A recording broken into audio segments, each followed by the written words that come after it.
پچھلے دنوں بھی میں آپ سے یہ کہہ رہا تھا نا کہ حادثات سے بچنے کے لیے دعاؤں کا اہتمام کریں.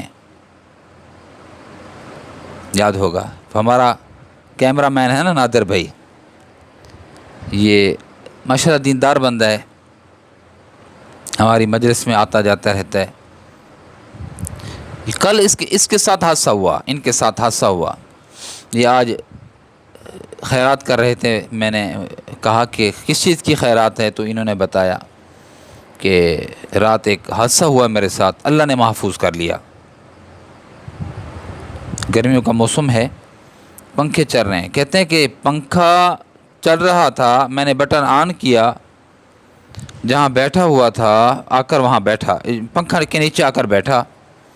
پانی بھرنے کے لیے پھر اسی کمرے میں پانی بھرنے کے لیے میں جو گیا، نیچے اچانک وہ پنکھا اوپر سے نیچے آ گرا، وہیں پر جہاں میں بیٹھا ہوا تھا.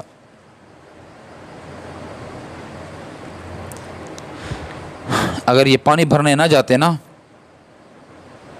تو لگ چکا ہوتا. اور کہتے اتنی وزنی تھا کہ وہ آسانی سے اٹھایا نہیں جا سکتا تھا. ایسے کہے نا آپ نے، ہاں وہ آسانی سے اٹھایا نہیں جا سکتا تھا.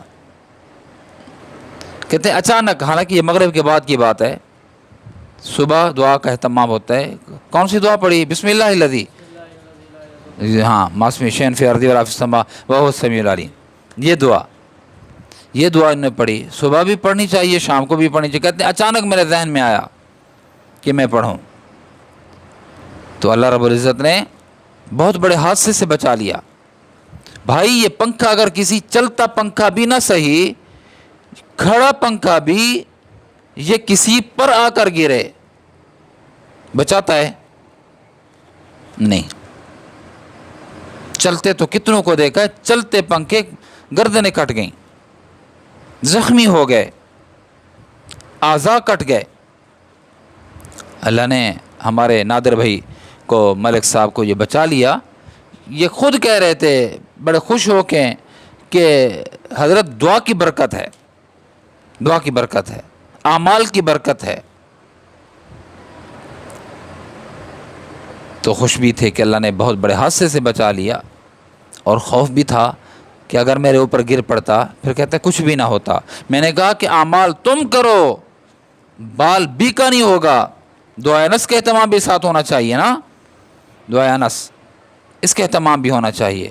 حضرت انس، حجاج بن یوسف نے حضرت انس کو کہا آپ قاصد نہ ہوتے، آپ نبی علیہ السلام کی خدمت گزار نہ ہوتے تو میں آپ کے ساتھ برا معاملہ کرتا. حضرت انس نے فرمایا حجاج میرا ایک بال بھی بیکا نہیں کر سکتا، میں نے اللہ کے نبی صلی اللہ علیہ وسلم کی خدمت کے نتیجے میں دعا لی ہے. دعا انس جسے کہتے ہیں. تو میرا ایک بال بھی ٹیڑھا نہیں کر سکتا تھا، میرے بال کو بھی گھسند نہیں پہنچا سکتا تھا. تو یہ اہتمام ہونا چاہیے، اعمال کا اہتمام ہو، دعاؤں کا اہتمام ہو. بڑے بڑے حادثات سے بندہ محفوظ رہ جاتا ہے.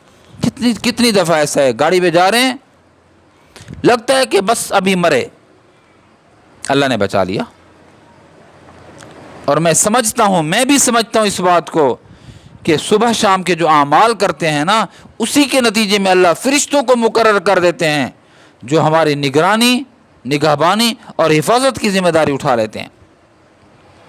اگر یہ نہ ہوتے، کعب احبار کیا کہتے ہیں اگر اس فلاں دعا کا میں اہتمام نہ کرتا، انہیں دعا بھی بتائی ہے، تو یہ مجھے یہود گدھا بنا دیتے. بھائی اعمال میں برکت ہے، اعمال کی تاثیر ہے، اعمال میں نور ہے، اعمال میں خیر ہے. جو تو اسی مجلس میں آپ دیکھ رہے ہیں ہمارے بھائی کو، نادر بھائی کو، کہ بالکل صحیح سالم بیٹھے ہیں. پر آ کر لگا ہلکا سا، لیکن وہ مجھے بتا رہے تھے یہاں لگا، چلتا ہوا پر ہاتھ پہ لگا، لیکن وہاں ہلکی سی خراش جو کل تو تھی شاید ہوگی، لیکن آپ اس وقت مجھے دکھا رہے تھے بیان سے پہلے کہ وہ خراش بھی نہیں ہے. کیا ہے؟ اعمال کی برکت ہے. تو آپ اس کا اہتمام فرمائیں، حادثات سے بھی بچا جائے گا، ثواب بھی ملے گا. اگر اللہ کی رضا ہوگی تو اس کا اجر بھی ملے گا، اور اللہ اس سے راضی بھی ہوگا. آپ دعاؤں کا اہتمام کر کے دیکھیں.